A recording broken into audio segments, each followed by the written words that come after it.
بندہ جس سے پیار کرتا ہے نا، وہ بندہ کبھی کبھی پھر پیار کا فائدہ ناجائز بھی اٹھاتا ہے، کبھی کبھی یہ بھی نقصان لوگ کرتے ہیں۔ پہلی بات تو یہ کہ جب پیار ہو جائے تو اس کا فائدہ جائز بھی نہیں اٹھانا چاہیے۔ جس نے فائدہ اٹھا لیا تو اس نے تو استعمال کیا نا۔ تو ہوتا ہے ہمارے گھروں میں کہ اگر بچہ اماں کے قابو میں تو پھر اماں جو دل کرتا ہے کراتی ہے، اور جو اس کو کہہ دیتی ہے پھر وہ کہتا ہے اوہو میری اماں نو آکھیا ہے، پر وہ ڈنڈا اٹھا لیتا ہے، آؤ دیکھتا ہے نہ تاؤ دیکھتا ہے۔ یہ بھی ایموشنل کرنا ہے، کر لیتے ہیں لوگ۔ بیٹی کو بھی پتہ چل جائے نا ابا میری بات مانتا ہے، تو وہ سارے بچے کہنا سیر کرنے جانا ہے تو ابا جی کو کون منائے گا، تو کہتی ہے تسی چپ کر جاؤ، ابا جی کو میں بات کروں، اسے پتہ ہے میرے سے پیار کرتا ہے۔ اب بات کو سمجھ لیں، یہ ایک ایموشنل کرنے کا طریقہ ہوتا ہے، لوگ کر لیتے ہیں، اور وہ بندہ چونکہ پیار کر رہا ہوتا ہے تو پیار کرنے والا بہرحال کہیں نہ کہیں پھر قابو آ جاتا ہے۔ وہ استعمال بھی ہو تو ہو جاتا ہے، لیکن وہ بندہ ٹھیک ہوتا ہے، کیونکہ وہ استعمال ہو بھی رہا ہے تو ہو تو پیار میں رہا ہے نا، پیار میں ہو رہا ہے نا۔ سمجھ لیں میری بات کو۔ حضرت سعد بن ابی وقاص رضی اللہ تعالیٰ عنہ کا نا اپنی ماں سے بڑا پیار تھا، بڑا پیار تھا اپنی والدہ سے۔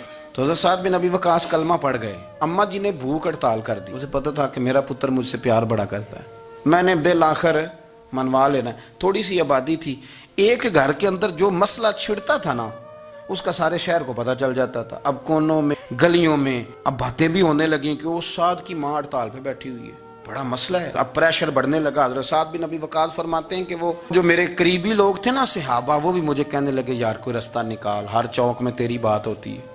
کہتے ہیں میں گھر جاتا تو گھر والے بہن بھائی بچے باپ سارے کہتے ہیں یار تیری ماں مر جائے گی۔ اب بہت بڑا ایشو ہے، ہم یہ کہہ دیتے ہیں کہ انہوں نے قربانیاں بڑی دی، لیکن آپ ذرا بات کو سمجھے نا کہ اماں بھوک ہڑتال پہ بیٹھ جائے، ایک انسان کہاں کھڑا ہو جائے گا؟ بدنامی الگ ہے، بحث الگ ہے، سیانہ بندہ مالدار وزادار قبیلے والا۔ حضرت سعد بن ابی وقاص کی ماں نے 3 دن تک روٹی نہیں کھائی، پانی نہیں پیا، بے ہوش ہو گئی۔ اب جب بے ہوش ہوئی تو شور پڑا، سارا محلہ جمع ہو گیا، اب سارے لوگ کھڑے، اور بچہ وہ ہے جو ماں کی بڑی ماننے والا ہے۔ اماں کے اوپر لوگوں نے پانی شانی ڈالا، ہوش آئی تو حضرت سعد بن ابی وقاص قریب آئے، کہنے لگے اماں ایک بات کرنی ہے۔ اماں بھی بڑی مشکل سے اٹھ کے بیٹھ گئی کہ پتر ماننے لگا ہے میرا۔ لوگ بھی کھڑے ہو گئے، مسکراہٹ بھی ہونے لگی کہ لو نہ کوئی بات ہونے لگی، یا ماں کہتی ہے کلمہ چھوڑ دے پھر مانوں گی۔ حضرت سعد بن ابی وقاص کہنے لگے اماں سن میری بات، 3 دن ہو گئے، مکے کا کوئی کونا کھدرا ایسا نہیں جس میں میری تیری باتیں نہ ہوئی ہیں، اور قبیلے کا علاقے کا کوئی شخص نہیں، لوگوں نے بڑی باتیں کی، اور لوگ جب باتیں کرنے پہ آتے ہیں پھر اوپر تک جاتے ہیں۔ یہ بھی کہا کہ کیا دین یہ سکھاتا ہے کہ ماں بھوکی مر جائے؟ یہ بھی لوگوں نے کہا میں نے ہر شے سنی برداشت کی، اماں اب تو میری بات کان کھول کے سن لے۔ ماں کہنے لگی وہ کیا؟ تو حضرت سعد کہنے لگے پیدا مجھے تو نے کیا ہے، 9 ماہ تیرے پیٹ میں رہا ہوں، روٹی تیرے ہاتھ سے کھائی ہے، تجھ سے زیادہ بہتر مجھے کوئی نہیں جانتا۔ ماں سن تیری کتنی جانیں؟ اماں کہنے لگی 1۔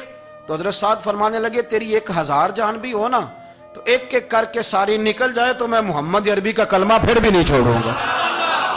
ختم ہو گئی بات۔ یہ کیا بات ہوئی؟ وہ کچا رنگ للاری والا جڑا چڑھدا تے لیندا رہندا، اے عشق تیرے دا رنگ محمد جدوں چڑھ جائے پھر نہیں لیندا۔ یہ کیا بات ہوئی؟ اماں تیری 1000 جان بھی ہو، روٹی کھانی ہے تو کھا، نہیں کھانی تو نہ کھا۔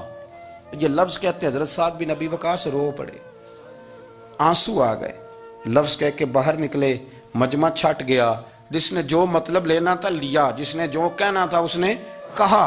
حضرت سعد چلے گئے، شام کو گھر آئے تو اماں روٹی کھا رہی تھی۔ تو حضرت سعد فرماتے ہیں کہ محلے کی بیویاں کہنے لگی روٹی کیوں کھا رہی ہو؟ تو ماں رو پڑی، کہنے لگی پتر میرا ہے، میں نے پیدا کیا ہے، میرے پتر نے کبھی ضد نہیں کی، اس کے دل میں کچھ ہے اتر گئی ہے، کوئی ہے، کوئی کچا پکا جذبہ ہوتا تو میں تو 2 آنسو بہاتی تھی تو میرا پتر لوٹ آتا تھا، پر کسی رستے کا مسافر بن گیا ہے، اب کہیں پہنچ گیا ہے اور میں اس کا درد سمجھ گئی ہوں، جہاں گیا ہے اب وہاں سے یہ لوٹ سکتا۔ آپ سمجھیں اتنا تگڑا ایمان جن لوگوں کا، ان کے بارے میں لوگ ڈسکس کریں گے۔ ان کو نا قرآن پاک نے بطور نمونہ بیان کیا ہے۔ اللہ فرماتے ہیں ایمان اس طرح کا جس طرح میرے نبی کے صحابہ کا۔ یہ منافقوں کی بات ہو رہی ہے پہلے سے بارے میں، وَإِذَا قِيلَ لَهُمْ آمِنُوا كَمَا آمَنَ النَّاسُ، جب ان سے کہا جائے کہ ایمان اس طرح لاؤ جس طرح میرے نبی کے صحابہ لائے، قَالُوا أَنُؤْمِنُ كَمَا آمَنَ السُّفَهَاءُ، تو وہ کہتے ہیں اس طرح ایمان لائیں جیسے بیوقوف لائیں، یہ تو بیوقوف ہے، ہر شے نبی پاک پہ قربان کر رہے ہیں۔ تو اللہ فرماتے ہیں الا انہم ہم السفہاء، خبردار ہو جاؤ، میرے نبی پاک کے غلاموں کو بیوقوف کہنے والو تم بیوقوف ہو۔ اللہ کہتا ہے تم پاگل ہو، بیوقوف ہو، اللہ انہیں پاگل کہتا ہے. اللہ پاگل کہتا ہے انہیں جو نبی پاک کے صحابہ کو پاگل کہتا ہے، اللہ انہیں پاگل کہتا ہے. یہ معیار ایمان ہے. قرآن نے کہا ایمان اس طرح کا جس طرح کا نبی پاک کے وَإِذَا قِيلَ لَهُمْ آمِنُوا كَمَا آمَنَ النَّاسُ، ایمان اس طرح لاؤ جس طرح میرے نبی پاک کے صحابہ ایمان لائے ہیں اس طرح ایمان. حضرت عبداللہ ابن عمر رضی اللہ تعالیٰ عنہ فرمایا کرتے تھے جو دن بھی طلوع ہوتا ہے نا وہ اعلان کرتا ہے، وہ اعلان کرتا ہے اور کہتا ہے بھئی اگر کوئی کام کرنا ہے تو کر لو، میں آج آیا ہوں، آج کے بعد میں دوبارہ نہیں آؤں گا. قیمتی ہیرے ہیں زندگی کے لمحے، ان کو ضائع نہ کریں. بس کر دیں بڑا ہو گیا سوشل میڈیا، اور بس کر دیں بڑی ہو گئی خبریں، اور بس کر دیں بڑے ہو گئے فضول تبصرے، اور بس کر دیں. امام مسلم رحمۃ اللہ تعالیٰ علیہ جنہوں نے مسلم شریف لکھی ہے، امام صاحب کا وصال زیادہ کھجوریں کھانے سے ہوا تھا. ایک حدیث تلاش کرنی تھی تو کھجوروں کا ٹوکرا پاس رکھ لیا تو کتابیں بھی ٹٹولتے رہے اور کھجوریں بھی کھاتے رہے. صبح حدیث بھی مل گئی اور ٹوکرا بھی خالی ہو گیا، اور کھجوریں اتنی زیادہ کھا لی تھیں کہ وصال کر گئے. کسی نے ان سے کہا کہ روٹی نہیں آپ کھاتے، زیادہ کھجوریں کیوں کھاتے ہیں؟ تو آپ فرماتے ہیں میرا کام ہے حدیث تلاش کرنا، میرا کام ہے حدیث کی سند پر بات کرنا، مسلمانوں کو صحیح اسناد کے ساتھ ان کے پیارے نبی صلی اللہ علیہ وسلم کی خوبصورت باتیں ان تک پہنچانا. تو فرماتے تھے روٹی کھاؤں نہ تو مطالعے میں فرق آتا ہے، روٹی توڑنے پر بھی توجہ جاتی ہے، پھر سالن لگانے میں توجہ جاتی ہے، تو کھجور جو ہے یہ منہ میں رکھ کے نہ تو پڑھتا بھی ساتھ ساتھ رہتا ہوں. تو روٹی کھانے اور کھجور کھانے میں مجھے فائدہ یہ ہوتا ہے کہ کھجور کھاتے کھاتے میرا دین کا کام جاری رہتا ہے. اپنے اوقات کو ضائع نہیں کریں. آپ وہ کتابیں جو ہمارے بزرگ لکھ گئے وہ ہم سے ساری پڑھی نہیں جا سکتی، ان کے وقت میں برکت تھی، ہم نے بڑا ٹائم ضائع کر لیا ہے، اس کو ضائع نہ کرو. ایک تو کوئی چیز فضول نہیں، اپنے اوقات کو بچائیں. جو ٹائم بچ جائے وہ ذکر الہی میں لگا دیں، تلاوت قرآن میں لگا دیں، اللہ کی عبادت میں لگائیں. پڑھنے اور لکھنے میں وقت کو آپ یقین کریں بہت سارے لوگ ہیں فارغ ہیں، کبھی کبھی بڑا اہم اور ضروری کام کرنا ہوتا ہے تو بعض دوست ملنے کے لیے آ جاتے ہیں. اب ایک ریسرچ جاری ہے، میں ایک تفسیر کو دیکھ رہا ہوں، مجھے ایک بڑا اہم کام کرنا ہے. ایک دوست ملنے کے لیے آیا ہے اور اس سے پوچھا صاحب آپ کیسے ہیں؟ تو کہنے لگا میں فارغ تھا تو میں نے کہا چلو پیر صاحب کے پاس چلتا ہوں. تو میں اس سے یہ کہہ رہا ہوں کہ میاں جب میں فارغ ہوں گا تو تب آپ کو آنا چاہیے تھا نا، آپ اس کو وقت گزارنے کا ذریعہ تو نہ سمجھیں. اور پھر اگر آپ آئے ہیں تو آپ کو علمی بات کریں، آپ کو دین کی بات پوچھیں، میں آپ کے ساتھ ڈسکس کروں. آپ اگر آ کے اپنے محلے کے کونسلر کی بات چھیڑیں گے تو نہ وہ ہمارے کہنے سے سیدھا ہوا ہے اور نہ اس نے ہونا ہے. تو ہم نے فضولیات میں، ابحاث میں، بحثوں میں الجھ کر ٹائم ضائع کیا. پلٹ کے دیکھو زندگی میں کتنا وقت ضائع ہوا ہے. یہ کبھی دوبارہ ہمارے ہاتھ یہ کبھی ہاتھ نہیں آئے. میرے نبی پاک علیہ السلام نے فرمایا جنتی کبھی افسوس نہیں کریں گے، پر اس بات پر جنتی بھی افسوس کریں گے کہ یار وہ 4 لمحے ضائع کیوں ہو گئے. حضرت عبداللہ ابن عمر گزر رہے تھے تو ایک قبر پر نظر پڑی آپ کی، تو آپ نیچے اتر آئے گھوڑے سے، تو تھوڑا سا سائیڈ پہ مصلی بچھایا اور 2 رکعت نماز ادا کی. پھر سفر شروع ہوا تو آپ کے خادم جو ساتھ تھے وہ عرض کرنے لگے حضور آپ کی اس بات کی سمجھ کوئی نہیں آئی کہ آپ نے گھوڑے سے اترے اور صرف 2 رکعتیں پڑھی اور چل دیے. تو آپ فرمانے لگے کہ میں جب گزر رہا تھا تو میرے دل میں خیال آیا کہ یہ جو قبر میں لیٹا ہوا ہے نا یہ تو ترس گیا ہوگا کہ مجھے 2 رکعتوں کا وقت ہی مل جائے. حضرت عبداللہ ابن عمر کہتے ہیں میرے ذہن میں خیال آیا کہ قبر میں لیٹ کے ترس رہا ہوگا کہ مجھے 2 رکعتوں کا. لیکن یہاں تو لوگوں نے میرے بھائی 6 گھنٹے گردنیں تھک گئیں موبائل پہ جھکی ہوئی، لیکن محمل اور فضول اور کوئی معنی نہیں اور کوئی مقصود نہیں، اور اس نے یہ کہہ دیا تو اس نے وہ کر دیا، اور اس نے یہ آج کل جو بیماری چلی ہے نا اس سے سب سے زیادہ نفسیاتی مریض وہ لوگ بن رہے ہیں جن کا تعلق موبائل اور خبروں سے زیادہ ہے. اور اگر میں کہہ دوں کہ 90% لوگوں کا تعلق ہے اس کے ساتھ تو میری بات غلط تو نہیں؟ کیونکہ ہر وقت ہم اسی کو دیکھتے رہتے ہیں، ادھر یہ ہو گیا، ادھر وہ ہو گیا، ادھر ایسے ہو گیا. تو وہ چیزیں ہماری نفسیات کو، گھروں کے اندر بیٹھے بہت سارے لوگ بیمار ہو گئے اور ذہنی مریض بن گئے. کیوں؟ اس لیے کہ انہوں نے اپنا دل نہ قرآن پاک میں لگایا، نہ تلاوت میں لگایا، نہ اذکار میں لگایا، نہ وظائف میں لگایا، نہ ہماری طبیعت ہے یہ کام کرنے کی، تو الٹا سیدھا سوچ ساچ کے تو ہم الجھ جاتے ہیں۔ یہ گھروں میں جھگڑے زیادہ کیوں ہوتے ہیں کہ بہو ذکر نہیں کرتی اللہ کا، ساس کے خلاف ہی سوچتی رہتی ہے، اور ساس ناراض نہ ہوں، ساس و سسر جن کی عمر اب اتنی زیادہ ہو گئی ہے کہ اب اگلا سٹیج دنیا سے جانے کا ہی ہے، وہ بھی اتنی توجہ کرتے ہیں کہ یہ میرا بیٹا کیا آج شام کو مٹھائی کا ڈبہ لایا ہے کہ یہاں وہ بالٹے سیب لایا ہے۔ اگر ساری توجہ ادھر دینی تھی تو اس سے زیادہ بہتر نہیں تھا کہ مسئلے کو وقت دیتے؟ اتنی باریکی سے لوگوں کا خیال نہ رکھیں، اپنا خیال رکھیں۔ سارے لوگ ہی حکمت والے تھے، سارے لوگ ہی شانوں والے تھے، حضور کے ہر صحابی کی بڑی عظمت ہے۔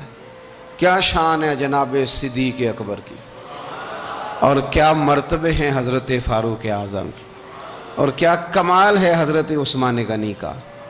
لیکن چونکہ ہر پھول کی اپنی خوشبو ہوتی ہے، جو دانائی، جو علم، جو فقاہت، جو اسلوب اللہ نے مولا علی شیر خدا کو عطا فرمایا تھا، جو شانیں اللہ نے مولا کائنات کو عطا فرمائی تھی، وہ تو حدیث آپ نے کئی دفعہ سنی ہوگی کہ حضور نے فرمایا میں علم کا شہر ہوں اور علی اس کا دروازہ ہے۔ میں آج آپ کو ترمذی کی ایک اور حدیث سناتا ہوں۔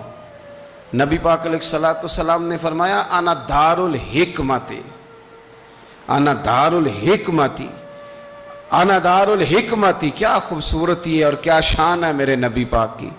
حضور فرمانے لگے میں حکمت کا گھر ہوں، میں حکمت کا گھر ہوں، انا دار الحکمت وعلی بابھا، میں حکمت کا گھر ہوں اور علی اس کا دروازہ ہے۔ علی اس کا دروازہ ہے، اس گھر کا جو گھر حکمت کا خود رسول پاک کی ذات ہے۔ تو حضرت مولا علی شیر خدا کرم اللہ تعالی وجہ الکریم کو اللہ تبارک و تعالی نے حکمت عطا فرمائی، دانائی عطا فرمائی، اللہ نے شانیں عطا فرمائی، ان کو اللہ تبارک و تعالی نے مرتبوں سے نوازا۔ اچھا ہمارے ہاں یہ بھی ہوتا ہے کہ جو پہلوان آدمی ہوتا ہے نا میدان میں لڑنے والا پہلوان، وہ اکثر سیاںا نہیں ہوتا الا ماشاءاللہ۔ جو کوئی پہلوان جو ہوتا ہے وہ کئی دفعہ عقل مندی والا معاملہ اور فیصلہ نہیں کرتا، لیکن حضرت علی کا کمال یہ ہے کہ ان سے بڑا دلیر بھی کوئی نہیں اور ان سے زیادہ سیاںا بھی کوئی نہیں۔ حضرت علی شیر خدا اتنی شانوں اور مرتبوں والے آدمی تھے کہ دلیری بھی سب سے زیادہ اور عقل بھی۔ حضرت عبداللہ ابن مسعود رضی اللہ تعالیٰ عنہ فرماتے ہیں کہ اگر حکمت کے 10 حصے کیے جائیں نا دانائی کے، تو اللہ نے 9 حصے مولا علی کو عطا فرمائے اور ایک حصہ باقی ساری کائنات کو عطا فرمایا۔ بڑے فہم والے، فراست والے، دانائی۔ ایک بندہ آ گیا، غیر مسلم تھا، تو کہنے لگا میرے کچھ سوالوں کے جواب ہیں پر کسی نے دیے نہیں کبھی۔ پہیلیاں ہوتی ہیں نا کچھ لوگوں کے، سوال اور ہوتا ہے پر پہیلی تو بعض لوگوں نے پہیلیاں، لیکن جن کو اللہ فہم کی دولت دے نا ان کے سامنے بھی پھر کوئی پہیلی نہیں رہتی، کوئی راز نہیں رہتا۔ تو جب اس نے آ کے بہت بڑا دعویٰ کیا کہ اگر کوئی میرے سوال کا جواب دے تو میں مان جاؤں، تو پھر مسلمانوں نے کہا کہ نہیں، تو نے بڑا ہی دعویٰ کر دیا ہے، تو شے کوئی نہیں، وہاں تو بڑے مان گئے، تو ہمارے ساتھ۔ حضرت مولا علی شیر خدا کے پاس لے گئے تو اس نے بڑے مشکل سوال کیے۔ پہلی بات وہ کہنے لگا آپ مجھے 2 ایسے دوست بتائیں جن میں کبھی لڑائی نہیں ہوئی۔ تو حضرت علی کہنے لگے تو بڑے دعوے کر رہا تھا کہ میں بڑے لمبے سوال پوچھوں گا۔ وہ 2 دوست جن میں کبھی لڑائی نہیں ہوئی وہ جسم اور روح ہیں بھی کٹھے ساتھ رہتے، دوست بھی ہیں، پر کبھی آپس میں لڑائی، بڑے گناہ کرتا ہے جسم پر، روح ناراض نہیں ہوتی، وہ ساتھ ہی رہتی ہے۔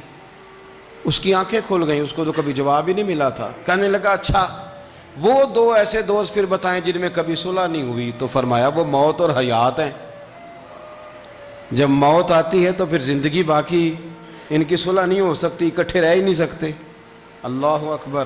وہ کہنے لگا یہ تو کمال ہو گئی، اب وہ ذہن کھل گیا۔ کہنے لگا جی اور پوچھ لوں؟ فرمایا تیرا ہی دعویٰ تھا 2 پوچھنے، میں تیار ہوں، تو 100 بھی پوچھ۔ کہنے لگا وہ بی بی جس نے چند لمحوں میں بچہ پیدا کر دیا، فرمایا یہ بھی کوئی مشکل بات ہے؟ وہ حضرت مریم ہے، ایک منٹ میں حاملہ ہوئی تھی، اگلے منٹ میں اللہ تعالیٰ نے انہیں تھوڑی سی تکلیف سے گزارا اور اگلے منٹ میں حضرت عیسیٰ پیدا ہو گئے. کوئی مشکل بات ہے؟ کہنے لگا جی وہ دو چیزیں جو حرکت نہیں کرتی، فرمایا یار جلدی پوچھ، ٹائم نہ ضائع کر، جلدی پوچھ. وہ دو چیزیں جو حرکت نہیں کرتی وہ زمین آسمان ہے. اس نے کہا وہ دو چیزیں جو ٹھہرتی نہیں، فرمایا وہ سورج اور چاند ہے جو حرکت ہی کرتے رہتے. کہنے لگے اچھا وہ بتائیں جی جو کھا تو بڑا کچھ کیا پر پیا اس نے کچھ بھی نہیں. تو حضرت علی فرمانے لگے وہ حضرت موسیٰ علیہ السلام کا عصا ہے، جادوگروں کے سانپ سارے ہی کھا گیا پر پانی کا گھونٹ بھی نہیں پیا. حد ہو گئی. وہ شخص کہتا ہے علی کے جواب نے، مولا علی شیر خدا کے جوابات نے میرے اندر ہیجان پیدا کر دیا. میں نے فوراً کہا بتائیں وہ شخص جو کوئی شے نہیں. تو حضرت علی کہنے لگے جو میرے نبی کا کلمہ نہ پڑھے وہ کوئی شے نہیں. کہنے لگے وہ بتائیں جو بڑی شے ہو. فرمایا جو چاہے کہ اس کی عزت کعبے سے بھی زیادہ ہو جائے اور وہ بڑی شے بن جائے تو وہ محمد عربی کا کلمہ پڑھ جائے. گنجا تھا، کوئی شے نہیں تھی، سر پہ بال بھی نہیں تھے، رویا کرتا. اللہ تعالیٰ نے فرشتے کو بھیجا، تجھے کیا چاہیے؟ تو کہنے لگا بال آ جائیں اور تھوڑا مال آ جائے. فرشتے نے ہاتھ پھیرا تو بال بھی آ گئے تو بکریاں بھی آ گئیں، لائنیں لگ گئیں، مال ہی مال ہو گئے. دوسرے کے پاس گیا، وہ کوڑا تھا، اس کو جا کے کہا کیا چاہیے؟ کہنے لگا شفا ہو جائے اور کچھ اللہ تعالیٰ آسانی کر دے. شفا بھی ہو گئی، گائیں بھی دے دی، بھینسیں بھی دے دی، مال ہی مال ہو گئی. پھر ایک کے پاس گیا، وہ اندھا تھا، تجھے کیا چاہیے؟ اس نے کہا آنکھیں ملنے اور کچھ ساتھ اللہ مال دے دے. اونٹ ہی اونٹ ہو گئے. جب بڑا نواز دیا تو پھر مالک نے امتحان لینے کا ارادہ کیا. یاری تیری سونا ہے پر آزمائشاں بھی تیریاں اگ، آزمائشاں تیریاں، صحیح کہہ رہا ہوں، آزمائشاں تیریاں، یاری تیری سونا ہے پر آزمائشاں تیریاں. اے سونا پرکھیا جامدائی پہلو نال لگاں دے لگ. اللہ نے فرمایا آزمائش کرو. سب سے پہلے گنجے کے پاس آئے، اسے کہا اللہ کے رستے میں کچھ دیکھنے لگا، میرے خرچے ہی بڑے، دیکھو تو صحیح کتنی مشکل میں وقت گزارتا ہوں، حال ہی کوئی نہیں. تو اس نے کہا میں نے تو سنا ہے تو گنجا اور بھوکا ننگا تھا. کہنے لگا میں تو جدی پشتی رئیس اعظم ہوں، تجھے کس پاگل نے کہا ہے بھاگ جا؟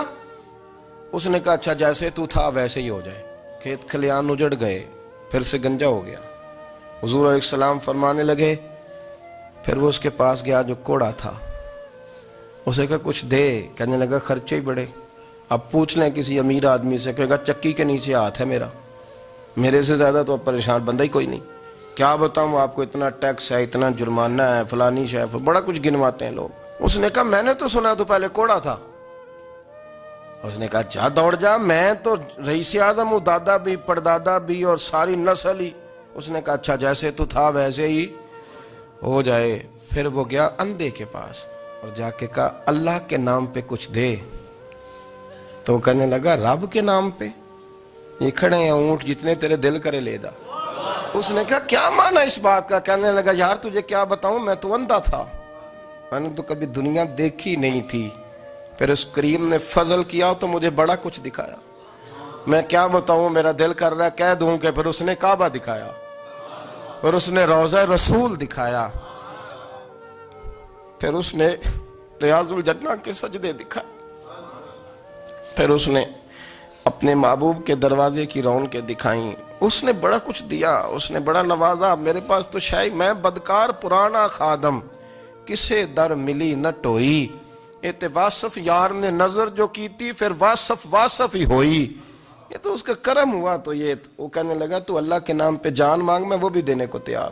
میرے پاس تو شے ہی کوئی نہیں تھی، مجھے تو اپنا پتہ ہے، میں تو کوئی شے نہیں تھا، کچھ نہیں تھا میرے پاس. یہ تو ان کا کرم ہے کہ رخ ان کا ادھر ہے. اور مختصر سی میری کہانی ہے، یہ جو بھی ہے ان کی مہربانی ہے. تو وہ کہنے لگا میں بھی کچھ لینے نہیں آیا تھا، تیری آزمائش ہی کرنے آیا تھا. تیری عزتیں بھی سلامت رہیں گی، تیرا مال بھی سلامت رہے گا، تیری شفا بھی. اپنی زندگی میں کبھی بھی اللہ کی بارگاہ سے توجہ ادھر ادھر نہ کریں. چھوڑیں لوگ کیا کر رہے ہیں، دنیا کیا کہہ رہی. کبھی بھی اپنی توجہ دائیں. ہمارا یہ مسئلہ بن گیا کہ ہماری سیاست ہے، ہماری دنیا داری ہے، ہم بندوں کو راضی کرنا چاہتے ہیں. ہم دیکھتے ہیں کون کس طرح، اور آپ یقین کریں آپ تھک جائیں گے، بندے راضی نہیں ہوں گے، وہ نہیں راضی ہوتے. آپ ان کو منا کے لائیں گے تو ادھر والے نکل جائیں گے، ادھر کو منائیں گے تو ادھر والے نکل جائیں گے. اس چکر سے باہر آئیں، اس رب کو راضی کریں جو فرماتا ہے ان الذین آمنوا وعملوا الصالحات سیجعل لهم الرحمن ودا. فرمایا تو ایمان لانے کے بعد نیک عمل کر، میں لوگوں کے دلوں میں تیری محبت پیدا کر دوں گا. رحمان لوگوں کے دلوں میں محبت ڈال دے گا، اللہ لوگوں کے دلوں میں۔ اپنی نظر ہمیشہ اپنے رب پہ رکھیں، اتنی لمبی چوڑی دنیا داروں سے امیدیں نہ وابستہ کریں۔ میں نے دیکھا ہے لوگ کاسا لیسی کرتے ہیں، کبھی اس کے دروازے پہ کبھی اس کے دروازے پہ، ان چکروں سے باہر آئیں اور اپنے رب کی بارگاہ کی طرف توجہ کریں، استغفار شوق سے پڑھا کریں۔ اور اکیلے میں اکیلے میں رئیس المتکلمین مولانا نقی علی خان صاحب رحمۃ اللہ نے لکھا ہے کہ فرعون 500 سال حکومت کر گیا۔ فرماتے اصل وجہ یہ تھی کہ دنیا جب سو جاتی تھی نا تو اوپر چادر لے کے تو مصلے پہ بیٹھ جاتا تھا اور ہاتھ باندھ کے کہتا تھا رب تو ہی ہے، میرا پردہ نہ کھولنا، مالک تو ہی ہے، کرم نوازی کرنا، میری پکڑ نہ کرنا۔ وہ بے ایمان ہو کے اگر 500 سال ہاتھ باندھے تو گزارا کر لیتا ہے، تو ایماندار ہے۔ پر مسئلہ یہ ہے کہ تو رات کو بکل مار کے ہاتھ نہیں نہ باندھتا، تو منت نہیں کرتا، تو استغفار نہیں کرتا۔ توبہ کریں تو بچے رہیں۔ وہ اتنی لمبی حکومت کر گیا چونکہ رات کو کہتا تھا مالک رب تو ہی ہے، لیکن مہربانی فرما، میری پکڑ نہ فرما، تو اللہ نے تو اس کو مہلت دے دی۔ کافروں کو آج بھی مہلت دی ہوئی نہیں رب نے؟